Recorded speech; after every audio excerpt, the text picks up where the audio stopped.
بسم اللہ الرحمن الرحیم۔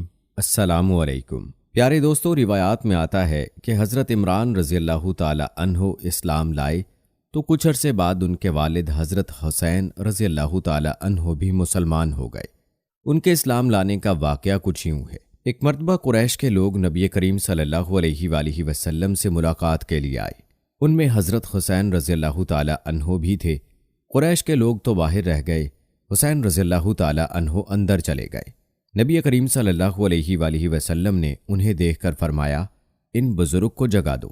جب وہ بیٹھ گئے تب حضرت حسین رضی اللہ تعالی عنہ نے کہا، یہ آپ کے بارے میں ہمیں کیسی باتیں معلوم ہو رہی ہیں؟ آپ ہمارے معبودوں کو برا کہتے ہیں؟ نبی کریم صلی اللہ علیہ وآلہ وسلم نے ارشاد فرمایا، اے حسین، آپ کتنے معبودوں کو پوجتے ہیں؟ حضرت حسین رضی اللہ تعالی عنہ نے جواب دیا، ہم 7 معبودوں کی عبادت کرتے ہیں، ان میں سے 6 تو زمین میں ہیں، ایک آسمان پر۔ اس پر آپ صلی اللہ علیہ وآلہ وسلم نے فرمایا، اور اگر آپ کو کوئی نقصان پہنچ جائے تو پھر آپ کس سے مدد مانگتے ہیں؟ حضرت حسین رضی اللہ تعالی عنہ بولے، اس صورت میں ہم اس سے دعا مانگتے ہیں جو آسمان میں ہے۔ یہ جواب سن کر آپ صلی اللہ علیہ وآلہ وسلم نے فرمایا، وہ تو تنہا تمہاری دعائیں سن کر پوری کرتا ہے، اور تم اس کے ساتھ دوسروں کو بھی شریک کرتے ہو۔ اے حسین، کیا تم اپنے اس شرک سے خوش ہو؟ اسلام قبول کرو، اللہ تعالیٰ تمہیں سلامتی دے گا۔ حضرت حسین رضی اللہ تعالی عنہ یہ سنتے ہی مسلمان ہو گئے۔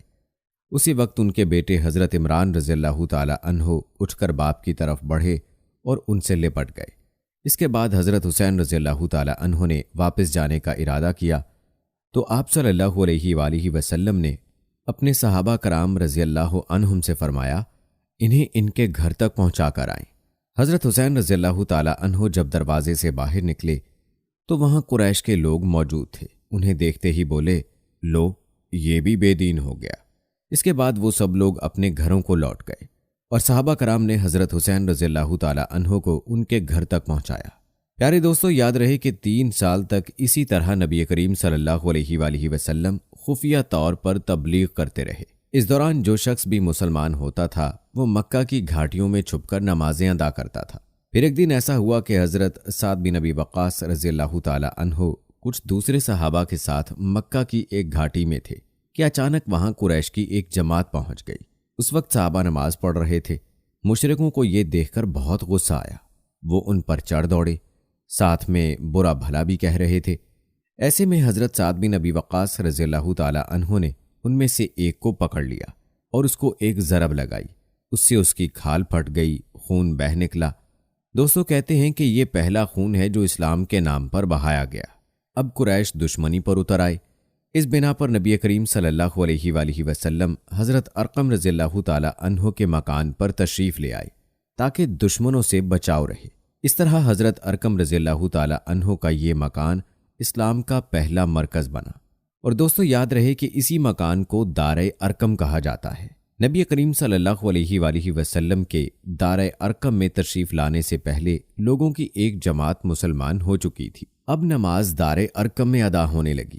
نبی کریم صلی اللہ علیہ وآلہ وسلم صحابہ کرام رضوان اللہ عنہم کو وہیں پر نماز پڑھاتے، وہیں بیٹھ کر عبادت کرتے اور مسلمانوں کو دین کی تعلیم دیتے۔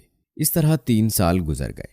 پھر اللہ تعالیٰ نے آپ کو اعلانیہ تبلیغ کا حکم فرمایا، اور اعلانیہ تبلیغ میں ابتدا آپ صلی اللہ علیہ وآلہ وسلم کے اپنے خاندان سے ہوئی، جس کا تذکرہ ہم آگے چل کر کریں گے۔ پہلے آپ کو مختصراً حضرت ارقم رضی اللہ تعالی عنہ اور دار ارقم کے بارے میں چند تفصیلات بتاتے ہیں۔ پیارے دوستو، یاد رہے کہ ارقم بن ابو الارقم وہ صحابی رسول ہیں جن کا گھر اسلام کا پہلا مدرسہ اور مرکز بنا اور دار ارقم کہلایا۔ دوستو، ارقم رضی اللہ تعالی عنہ کا شمار السابقون اولون میں ہوتا ہے۔ ان کے والد کا نام عبد مناف تھا، لیکن اپنی کنیت ابو ارقم سے مشہور ہوئے۔ وہ حضرت ابو بکر صدیق رضی اللہ تعالی عنہ کی دعوت پر ایمان لائے۔ اسلام کی دولت پانے والوں میں ارقم رضی اللہ تعالی عنہ کا 7واں نمبر تھا۔ اسلام قبول کرنے کے بعد حضرت ارقم رضی اللہ تعالی عنہ نے اپنے گھر کو درس و تدریس کے لیے وقف کر دیا، اور یوں اسلام کا پہلا مدرسہ مارز وجود میں آیا، اور اس مقام ہدایت کو دار ارقم کے نام سے شہرت ملی۔ دوستو، آپ کو بتاتے چلیں کہ حضرت ارقم رضی اللہ تعالی عنہ کا گھر کوہ صفا کے دامن میں مشرقی جانب ایک تنگ گلی میں تھا۔ عام لوگوں کو یہاں آنے جانے والوں کی خبر نہ ہوتی۔ ابتدائی اسلام میں آپ صلی اللہ علیہ وآلہ وسلم اسی گھر میں نشست فرماتے تھے۔ اس وقت قریش کی طرف سے ایذاؤں کا خطرہ تھا، اس لیے آپ نے مشرکوں سے مخفی رہ کر دعوت حق کو پھیلایا۔ آپ دار ارقم رضی اللہ تعالی عنہ میں حاضر ہونے والے مسلمانوں کو اسلام کی دعوت دیتے اور یہ باہر جا کر آپ کے ارشادات عام کرتے۔ اس طرح دار ارقم کو پہلا اسلامی مدرسہ یا پہلی مسلم جامع کہا جا سکتا ہے۔ روایات میں آتا ہے کہ جب اہل ایمان کی تعداد 38 ہو گئی تو حضرت ابو بکر رضی اللہ تعالی عنہ نے ایمان کا اظہار کرنے پر اصرار کیا۔ حضرت صلی اللہ علیہ وآلہ وسلم نے فرمایا، ابھی ہم قلیل ہیں۔ ابو بکر رضی اللہ تعالی عنہ اپنی بات پر زور دیتے رہے تو آپ صلی اللہ علیہ وآلہ وسلم مسلمانوں کو لے کر بیت اللہ کے گرد پھیل گئے۔ حضرت ابو بکر رضی اللہ تعالی عنہ کھڑے ہو کر خطبہ دینے لگے۔ انہوں نے مکہ والوں کو اللہ رسول کی دعوت دینا شروع کی تھی کہ مشرکین ان پر اور سامعین اہل ایمان پر جھپٹ پڑے۔ دوستو کہتے ہیں کہ عتبہ بن ربیعہ نے اپنی بھاری جوتی اتار لی اور حضرت ابو بکر رضی اللہ تعالی عنہ کو پیٹنے لگا۔ ان کے پیٹ پر چڑھ کر جوتے کے کنارے سے ان کے چہرے پر اتنی ضربیں لگائیں کہ آپ رضی اللہ تعالی عنہ کا منہ سوج گیا اور ناک اس میں چھپ گئی۔ اسی دن حضور صلی اللہ علیہ وآلہ وسلم کے چچا حمزہ رضی اللہ تعالی عنہ اور ابو بکر رضی اللہ تعالی عنہ کی والدہ ام خیر رضی اللہ تعالی عنہا نے اسلام قبول کیا۔ مخلصین اہل ایمان کی تعداد 40 ہو گئی تھی۔ دوستو یاد رہے کہ حضرت ارقم رضی اللہ تعالی عنہ ان چند صحابہ کرام رضوان اللہم اجمعین میں شامل تھے جو پڑھنا لکھنا جانتے تھے، لہٰذا آپ رضی اللہ تعالی عنہ کو کاتب وحی کا درجہ بھی ملا۔ ارقم قریش کے اہل دانش میں سے تھے۔ ارقم کا خاندان ایام جاہلیت میں مخصوص عزت و اقتدار کا مالک تھا۔ ان کے دادا ابو جندب اسد بن عبداللہ اپنے زمانہ میں مکہ کے ایک نہایت معزز اور مقتدر رئیس تھے۔ کہا جاتا ہے کہ ارقم بن ابو الارقم نے بیت المقدس جانے کا ارادہ کیا اور سفر کی تیاری مکمل کرنے کے بعد نبی اکرم صلی اللہ علیہ وآلہ وسلم سے رخصت چاہنے کے لیے آئے۔ آپ صلی اللہ علیہ وآلہ وسلم نے دریافت فرمایا، سفر پر کیوں جا رہے ہو؟ کوئی ضرورت یا تجارت اس کا باعث بنی ہے؟ انہوں نے جواب دیا، یا رسول اللہ صلی اللہ علیہ وآلہ وسلم، میرے باپ آپ پر فدا ہوں، میری نیت ہے کہ بیت المقدس میں نماز پڑھوں۔ آپ صلی اللہ علیہ وآلہ وسلم نے فرمایا، میری اس مسجد یعنی مسجد نبوی میں ادا کی گئی نماز مسجد حرام کے سوا باقی تمام مسجدوں کی نماز سے 1000 گنا زیادہ فضیلت رکھتی ہے۔ ارقم نے یہ ارشاد سنا تو بیٹھ رہے اور سفر کا ارادہ ترک کر دیا۔ دوستو جہاں تک ارقم بن ابو الارقم کی وفات کا تعلق ہے تو روایات کے مطابق آپ کی وفات عہد معاویہ میں 55 ہجری یا 53 ہجری میں ہوئی۔ ارقم کی وصیت کے مطابق جنازہ سعد بن ابی وقاص رضی اللہ تعالی عنہ نے پڑھایا۔ سعد اس وقت مدینہ کی نواحی بستی عقیق میں واقع اپنے گھر میں تھے۔ اس حساب سے ان کی عمر 83 یا 85 سال ہوئی۔ پیارے دوستو یہ تھی مختصر تفصیل حضرت ارقم اور دار ارقم کے حوالے سے اور مصائب کی جو اس دور میں پیش آئے۔ یاد رہے کہ یہ دور اسلام کے لیے مصائب ہی کا دور تھا اور کفار اور مشرکین مسلمانوں کو تکلیف پہنچانے میں کوئی موقع کوئی کسر نہیں چھوڑتے تھے۔ دوستو چلیے اب بات کرتے ہیں اعلانیہ تبلیغ کی ابتدا کی۔ تو یاد رہے کہ اعلانیہ تبلیغ کی ابتدا بھی دار ارقم سے ہوئی۔ پہل تو آپ صلی اللہ علیہ وآلہ وسلم دار ارقم میں خفیہ طور پر دعوت دیتے رہے، یہاں تک کہ اللہ تعالیٰ نے سورہ شعراء میں آپ کو حکم فرمایا، اور آپ اپنے نزدیک کے اہل خاندان کو ڈرائیے۔ یہ حکم ملتے ہی آپ کافی پریشان ہوئے، یہاں تک کہ آپ کی پھوپھیوں نے خیال کیا کہ آپ کچھ بیمار ہیں، چنانچہ وہ آپ کی بیمار پرسی کے لیے آپ کے پاس آئیں۔ تب آپ نے ان سے فرمایا، میں بیمار نہیں ہوں، بلکہ مجھے اللہ تعالیٰ نے حکم دیا ہے کہ میں اپنے قریبی رشتہ داروں کو آخرت کے عذاب سے ڈراؤں، اس لیے میں چاہتا ہوں کہ تمام بنی عبد المطلب کو جمع کروں اور انہیں اللہ کی طرف آنے کی دعوت دوں۔ یہ سن کر آپ کی پھوپھیوں نے کہا، ضرور جمع کریں، مگر ابو لہب کو نہ بلائیے گا، کیونکہ وہ ہرگز آپ کی بات نہیں مانے گا۔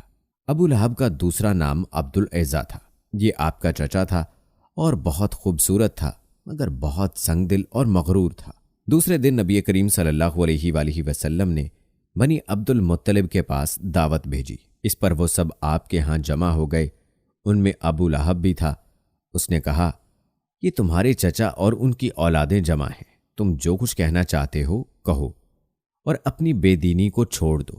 ساتھ ہی تم یہ بھی سمجھ لو کہ تمہاری قوم میں یعنی ہم میں اتنی طاقت نہیں ہے کہ تمہاری خاطر سارے عربوں سے دشمنی لے سکیں، لہٰذا اگر تم اپنے معاملے پر اڑے رہے تو خود تمہارے خاندان والوں ہی کا سب سے زیادہ فرض ہوگا کہ تمہیں پکڑ کر قید کر دیں، کیونکہ قریش کے تمام خاندان اور قبیلے تم پر چڑھ دوڑیں۔ اس سے تو یہی بہتر ہوگا کہ ہم ہی تمہیں قید کر دیں۔ اور میرے بھتیجے، حقیقت یہ ہے کہ تم نے جو چیز اپنے رشتہ داروں کے سامنے پیش کی ہے، اس سے بدتر کسی اور شخص نے آج تک پیش نہیں کی ہوگی۔ آپ نے اس کی بات کی طرف کوئی توجہ نہیں فرمائی اور حاضرین کو اللہ کا پیغام سنایا۔ آپ صلی اللہ علیہ وآلہ وسلم نے فرمایا، اے قریش، کہو اللہ کے سوا کوئی معبود نہیں اور محمد صلی اللہ علیہ وآلہ وسلم اللہ کے رسول ہیں۔ آپ نے ان سے یہ بھی فرمایا، اے قریش، اپنی جانوں کو جہنم کی آگ سے بچاؤ۔ وہاں صرف آپ کے رشتہ دار ہی جمع نہیں تھے بلکہ قریش کے دوسرے قبیلے بھی موجود تھے، اس لیے آپ نے ان قبیلوں کے نام لے لے کر انہیں مخاطب فرمایا، یعنی آپ نے یہ الفاظ ادا فرمائے، اے بنی ہاشم، اپنی جانوں کو جہنم کے عذاب سے بچاؤ۔ اے بنی عبد شمس، اپنی جانوں کو جہنم کی آگ سے بچاؤ۔ اے بنی عبد مناف، اے بنی زہرا، اے قاب بن لوئی، اے بنی مرو بن قاب، اپنی جانوں کو جہنم کی آگ سے بچاؤ۔ اے صفیہ، محمد کی پھوپھی، اپنے آپ کو جہنم کی آگ سے بچاؤ۔ ایک روایت کے مطابق آپ نے یہ الفاظ بھی فرمائے، نہ میں دنیا میں تمہیں فائدہ پہنچا سکتا ہوں، نہ آخرت میں کوئی فائدہ پہنچانے کا اختیار رکھتا ہوں، سوائے اس صورت کے کہ تم کہو لا الہ الا اللہ۔ چونکہ تمہاری مجھ سے رشتہ داری ہے، اس لیے اس کے بھروسے پر کفر اور شرک کے اندھیروں میں گم نہ رہنا۔ اس پر ابو لہب آگ بگولا ہو گیا۔ اس نے تل ملا کر کہا، تو ہلاک ہو جائے، کیا تو نے ہمیں اسی لیے جمع کیا تھا؟ پھر سب لوگ چلے گئے۔ پیارے دوستو، روایات کے مطابق نبی پاک صلی اللہ علیہ وآلہ وسلم نے اس کے بعد دوبارہ کچھ عرصہ خاموشی اختیار کی، لیکن اس کے بعد اللہ تعالیٰ کی جانب سے آپ صلی اللہ علیہ وآلہ وسلم کو یہی حکم ہوا کہ اب اعلانیہ تبلیغ کی جائے، لہٰذا اس کے بعد اسلام کی اعلانیہ تبلیغ کی ابتدا ہوتی ہے، جس کا تفصیلی تذکرہ ہم اپنی آنے والی ویڈیوز میں کریں گے۔